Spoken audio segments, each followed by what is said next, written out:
오늘 우리에게 주시는 하나님의 말씀은 사도행전 1장 8절의 말씀입니다. 제가 받들어 봉독하겠습니다. 오직 성령이 너희에게 임하시면 너희가 권능을 받고 예루살렘과 온 유대와 사마리아와 땅끝까지 이르러 내 증인이 되리라 하시니라. 아멘. 오늘은 교육 선교부에서 특송하겠습니다. 특송 후에 서원복 목사님 나오셔서 오직 성령이라는 제목으로 설교하시겠습니다.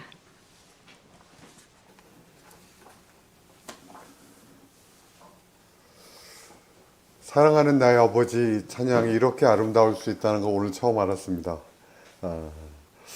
너무 우리에게 익숙한 찬송이고 또 너무 지금도 여전히 많은 분들에게 불려지는 찬송인데 이렇게 교육선교부가 모범이 되어줘서 이렇게 하나님 찬송하는 것 저에게 은혜를 끼쳐주셔서 너무나 진심으로 감사드립니다. 우리 잠깐 말씀 기도하고 말씀 함께 나누겠습니다. 하나님, 우리가 교육선교부와 함께 찬송했었던 그 찬송의 내용처럼 사랑하는 하나님께 우리가 온전히 예배하고 주님을 높여드립니다. 하늘 높이 올려지는 깃발처럼 주님의 이름이 온 땅에 선포되어지는 귀한 은혜가 우리의 삶에 이 세상 가운데 있게 주님 인도하여 주옵소서. 감사합니다. 예수님의 이름으로 기도하였습니다. 아멘. 여러분 혹시 지난번 말씀 기억하십니까? 아마도 여러분 말씀 잘 늘 기억하고 계시겠지만 다른 때와는 달리 이번엔 좀 더 잘 기억하실 거라는 기대감을 해봅니다. 지난번에 나누었던 말씀이 좀 뭔가 강력한 메시지가 있는 말씀이었기 때문에 그렇습니다. 일어나 빛을 발하라. 기억하시는지 모르겠네요. 제가 지난번에 일어나 빛을 발하라 함께 말씀을 나누었는데 이어서 이런 질문을 한번 드려보려고 합니다. 매우 강력한 메시지를 담고 있는 본문이었는데 근데 함께 나누었던 그 말씀의 내용들이 뭔가 분명하고 시원하지가 않고 뭔가 하담한 느낌, 답답한 느낌을 혹시 받지 않으셨는지 모르겠습니다. 혹시나 그런 느낌을 받으셨다면 굉장히 정상적인 반응입니다.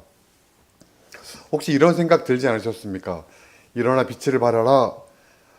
그래서 일어나 빛을 발하는 삶을 살아야겠다. 그런데 그런 삶은 도대체 어떻게 살 수 있을까?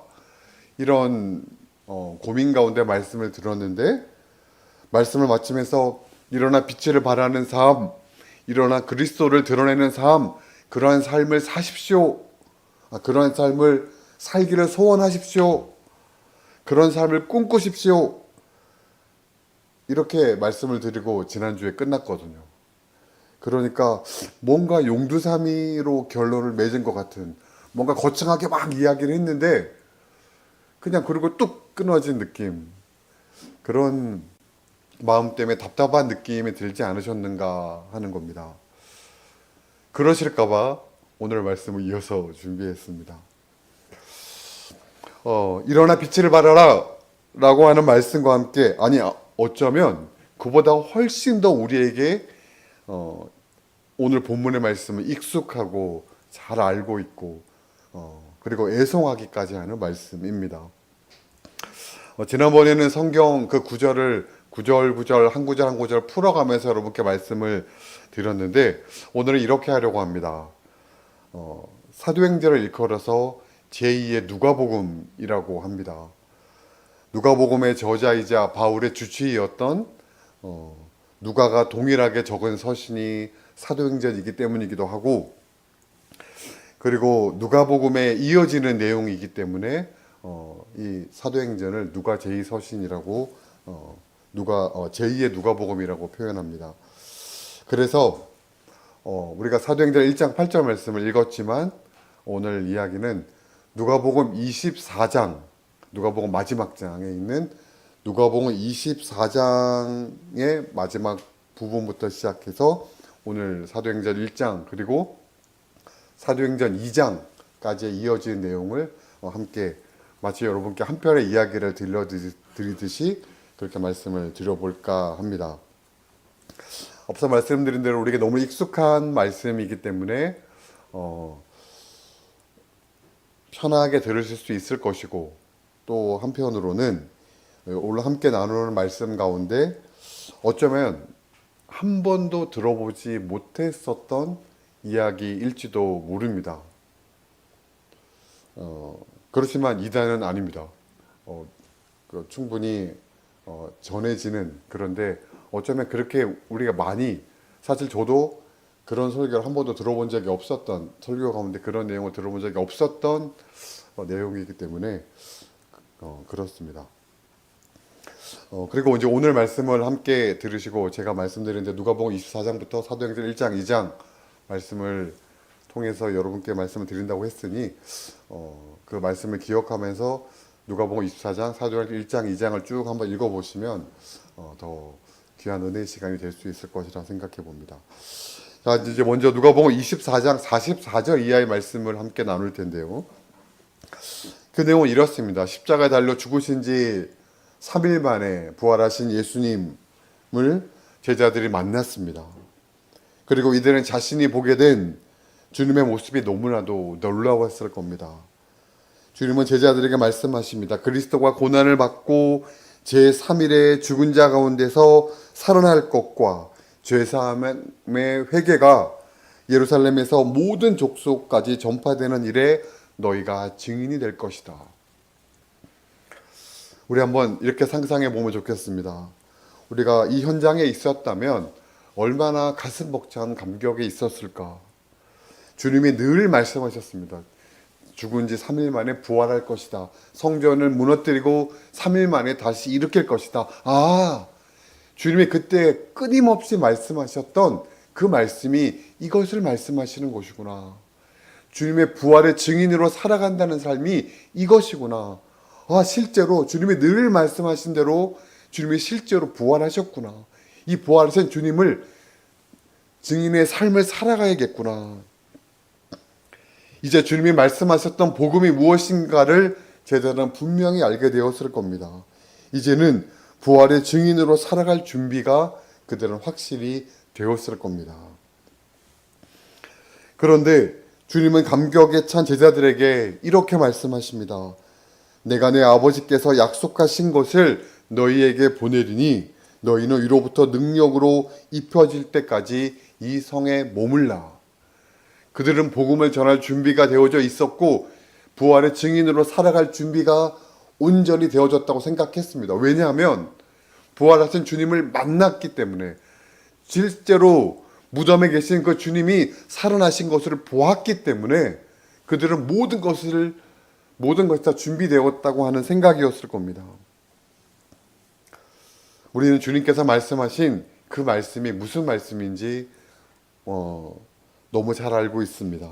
이 말씀은 오늘 본문의 말씀과 연결되어지는 말씀입니다. 이 말씀은 성령이 제자들에게 임할 때까지 기다리라는 말씀입니다. 성령의 능력을 받을 때까지 기다리라는 말씀입니다. 주님은 이 말씀을 하시고 하늘로 올라가셨습니다. 누가는 자신의 복음서에서 주님의 말씀을 들은 제자들의 반응을 소개하고 있는데, 그들이 주께 경배하고 예루살렘으로 돌아가 늘 성전에서 하나님을 찬송했다. 언제까지? 약속하신 성령이 임할 때까지. 주님의 이 말씀을 들었던 사람들 중에는 검을 준비하라 라고 하는 예수님의 말씀에 실제로 검을 준비해서 대제사장 말고의 귀를 잘랐던 성질 급했던 베드로도 있었습니다. 주님의 옆구리에, 주님의 손바닥에 손가락을 넣어보지 않고는 믿지 않겠다고 했었던, 그래서 실제로 부활의 주님을 만나서 주님이시군요, 주님은 그리스도이시군요 라고 감격에 차 고백했었던 도마도 있었습니다. 모든 희망을 잃고 엠마오 마을로 도망가려고 했었던 두 제자도 있었습니다. 그들은 모두 부활하신 주님을 만났고 감격으로 가득 찼고 부활의 증인으로 설 준비가 되어 있었습니다. 그런데 그들에게 성령이 임할 때까지 기다리라. 아마도 제자들 마음 가운데 도대체 언제까지, 도대체 뭐가 더 준비되어져야 되는가, 이런 마음이 들었을지도 모르겠습니다. 사도행전 1장 8절에서 주님은 이렇게 말씀하십니다. 주님은 위로부터 능력이 임할 때까지, 오늘 본문의 표현대로라면 성령이 임하셔서 권능을 받을 때까지 예루살렘을 떠나지 말고 기다리라고 말씀하셨습니다. 그래서 오늘 우리가 읽은 본문은 또 한 번의 감격적인 순간을 우리에게 소개하고 있습니다. 오늘 우리가 읽은 본문은 주님께서 승천하시기 바로 직전에 있었던 장면을 우리에게 소개하고 있습니다. 이제 하늘로 주님께서 오르실 그때에 모여있는 사람들이 주님께 묻습니다. 주님께서 늘 말씀하셨던 이스라엘의 회복의 때가 이때입니까?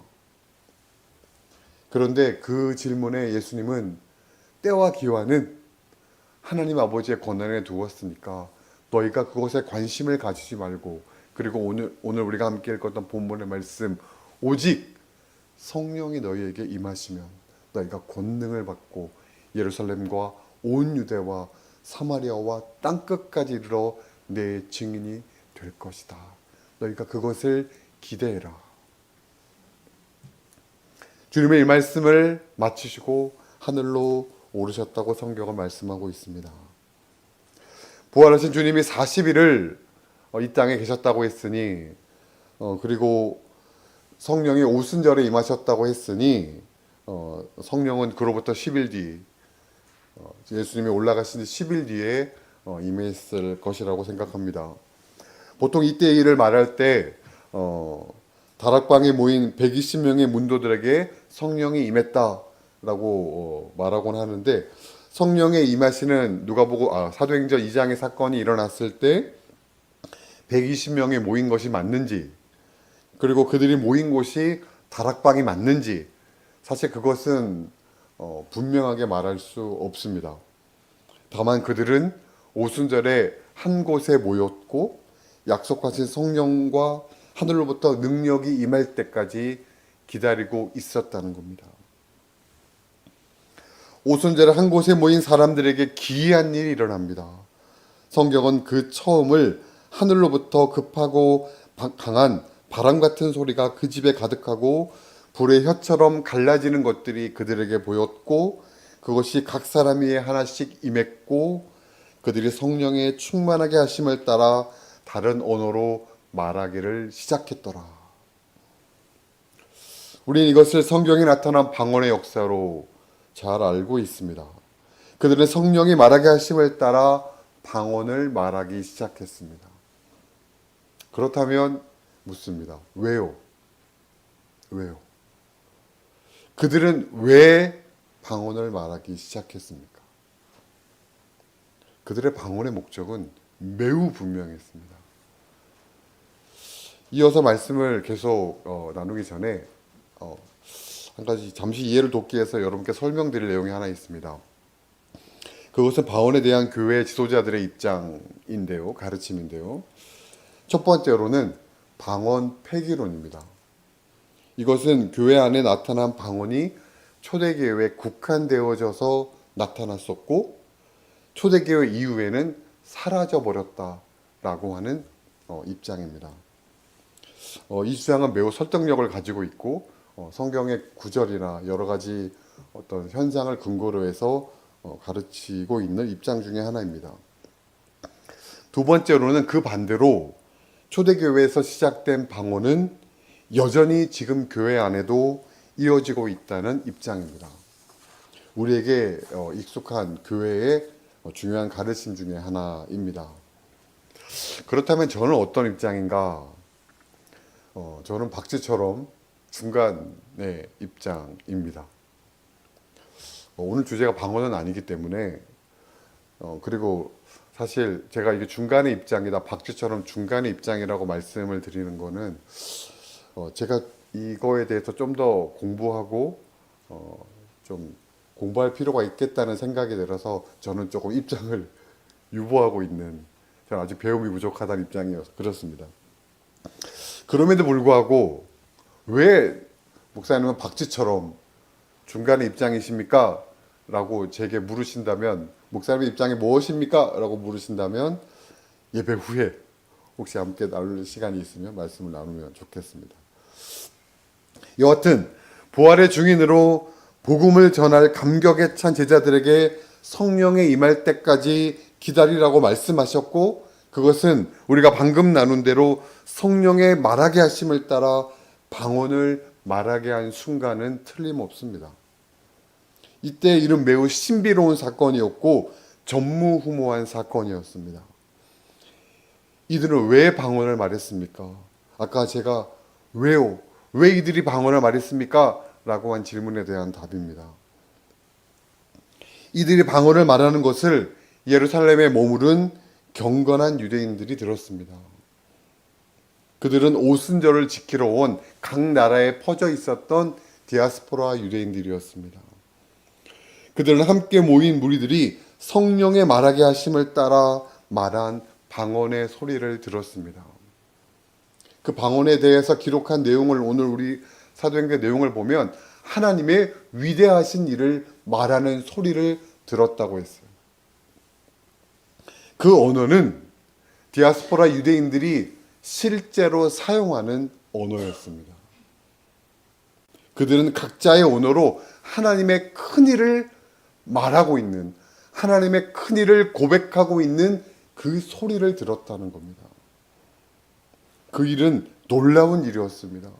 그리고 한편으로는 그 이야기를 들었을 때 이 사람들이 새술이 취한 게 아닌가 라고 조롱할 정도로 받아들일 수 없는 일이었습니다. 여러분, 놀라운 일은 거기서 끝나지 않습니다.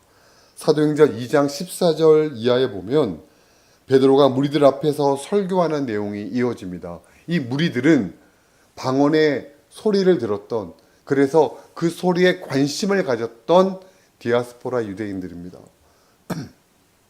그리고 이것은 우리가 너무 잘 아는 3,000명이 회개했었던 예루살렘의 대부흥 운동을 일으켰던 베드로의 설교의 내용입니다. 여러분, 혹시 이런 궁금증 가져본 적 있으십니까? 베드로는 어떤 말로 설교했을까요?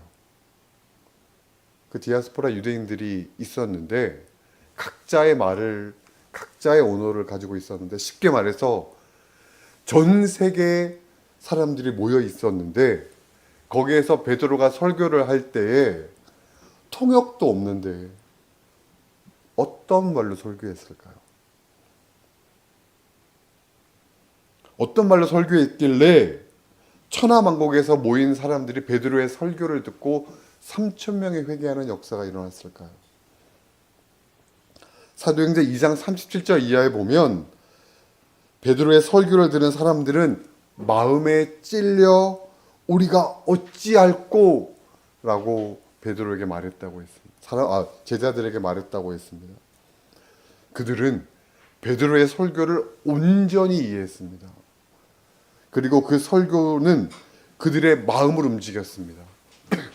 내가 어떻게 해야 할 것인가? 하나님의 구원을 받기 위해서 내가 어떻게 해야 할 것인가?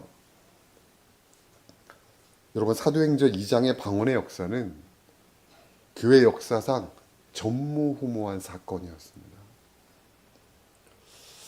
지난번에 일어나 빛을 발하라 라고 하는 일어나 빛을 발하는 삶을 말씀드리면서 여러분께 무언가를 하기에 앞서서 그런 삶을 꿈꾸고 마음 깊이 소원하십시오 라고 하는 뭔가 끝맺음 맺지 않았던 것처럼 느껴지는 말씀을 여러분께 말씀드렸던 이유가 여기에 있습니다. 물론 그때와 지금은 다르지 않은가? 그때는 성령께서 임하시기 전이었고 그러니까 성령께서 임하실 때까지 기다리라고 주님이 말씀하신 것이었고, 지금은 그때 이후로 성령의 시대를 우리가 살아가고 있지 않은가? 맞는 말씀입니다.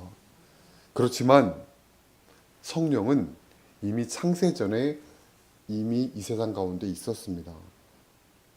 창세기 1장에 우리가 우리의 형상대로 사람을 만들자라고 말씀하실 그 우리의 성령 하나님은 함께하고 계셨습니다. 다윗이 성령에 감동해서 그리스도를 주라 불렀다고 고백했을 때 그 성령은 초대교회 성령과 동일한 분이십니다. 우리는 교회의 시대를 성령의 시대라고 부르지만 사실 성령은 창세전부터 함께 하셨다는 것입니다. 빛을 발하는 삶을 살기를 꿈꾸고 마음 깊이 소원하는 우리의 상태와 주님의 말씀에 따라 예루살렘에 모여 성령을 기다리는 그들의 상황은 같다는 것입니다. 그들이나 우리가 성령을 기다리는 것은 성령께서 일하시는 것을 기다리는 겁니다. 이것은 소극적인 마음입니까? 성령께서 내 삶에 역사하기를 기다리는 그것은 아무것도 하지 않는 소극적인 삶이냐는 겁니다. 아니요. 오히려 이것은 더 적극적인 마음입니다. 일어나 빛을 발하는 주님의 말씀을 들었습니다.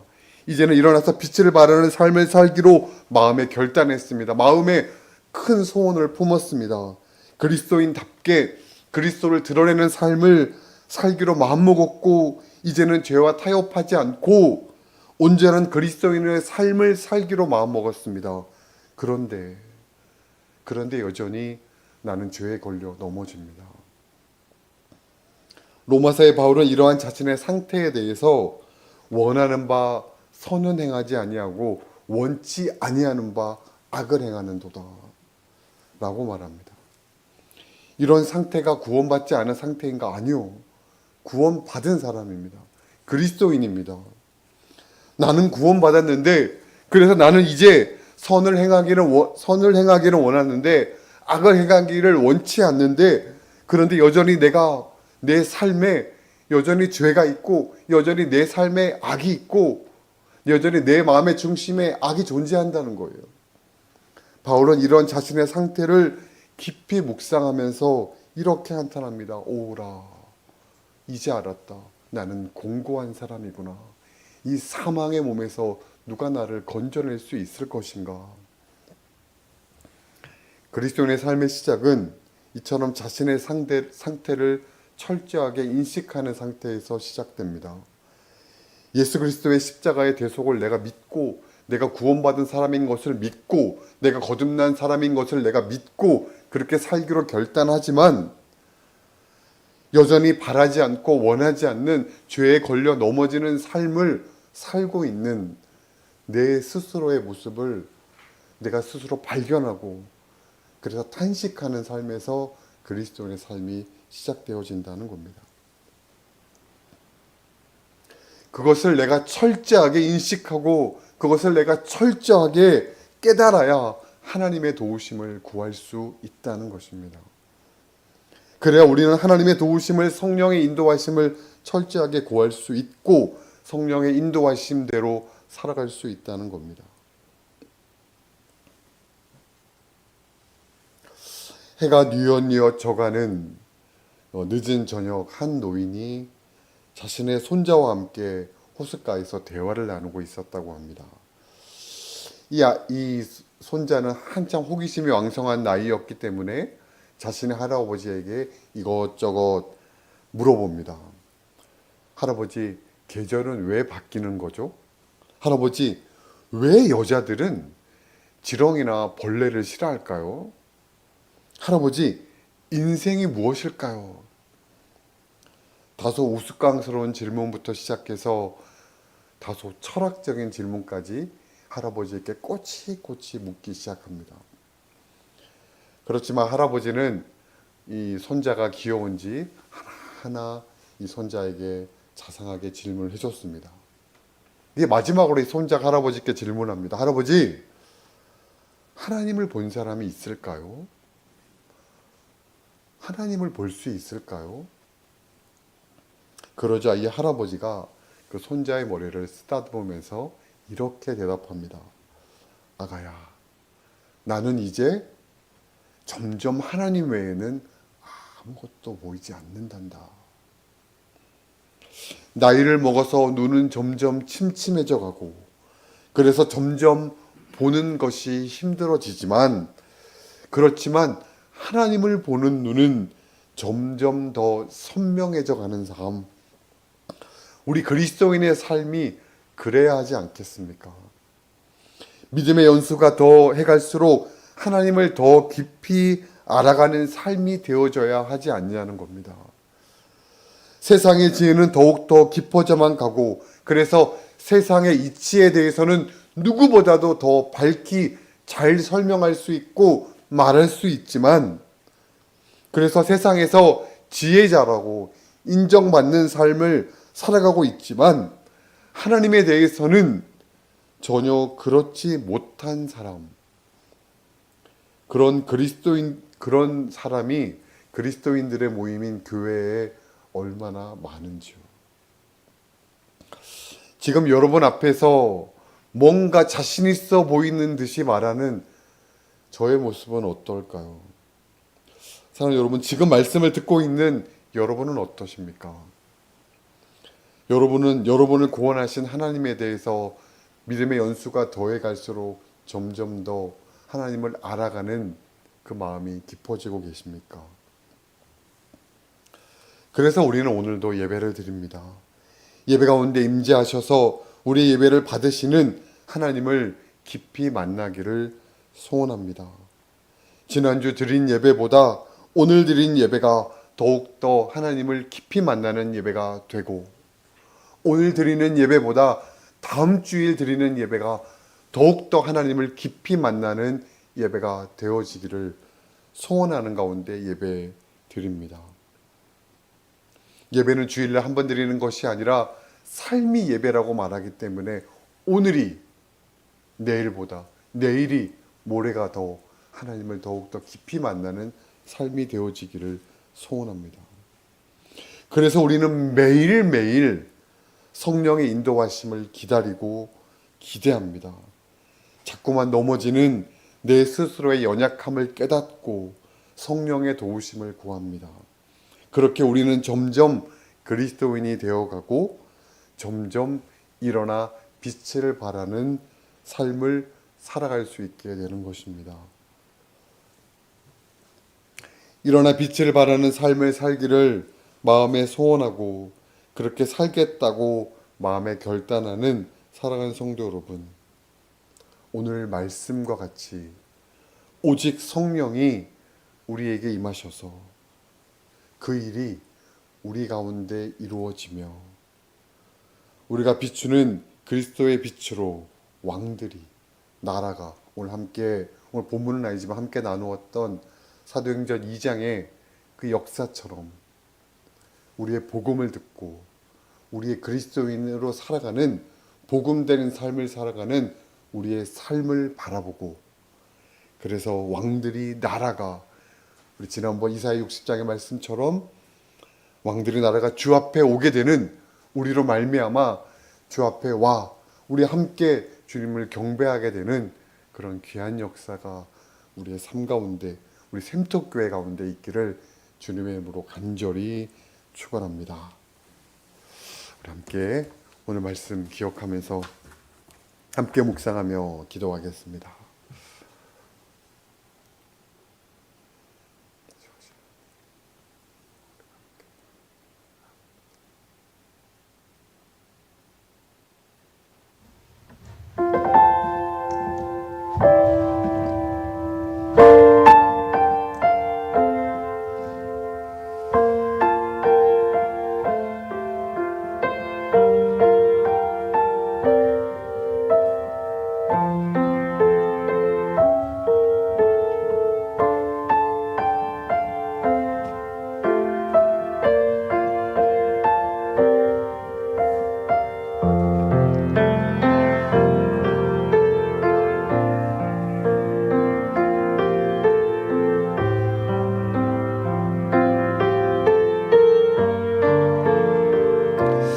하나님,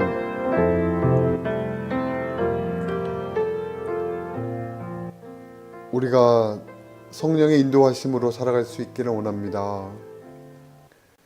그리스도인답게 믿지 아니하는 내 이웃과 내 가족들에게 그리스도를 드러내는 삶을 살 수 있기를 주님 소원합니다.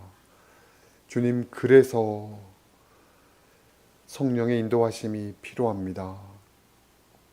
연약한 나를 도우실 성령의 인도하심을 간절히 간구하오니 주님, 성령이여 우리의 삶과 함께하여 주시고, 내가 때때로 하나님의 뜻을 몰라 방황할 때에, 내가 때때로 낙심할 때에 성령께서 나와 함께 하심을 깨닫게 하시고, 그래서 내가 점점 하나님을 닮은 거룩한 삶을 조금씩 더욱더 회복해져 가는 성화의 삶을 살아가는 우리의 삶이 되도록 하나님 인도하여 주옵소서.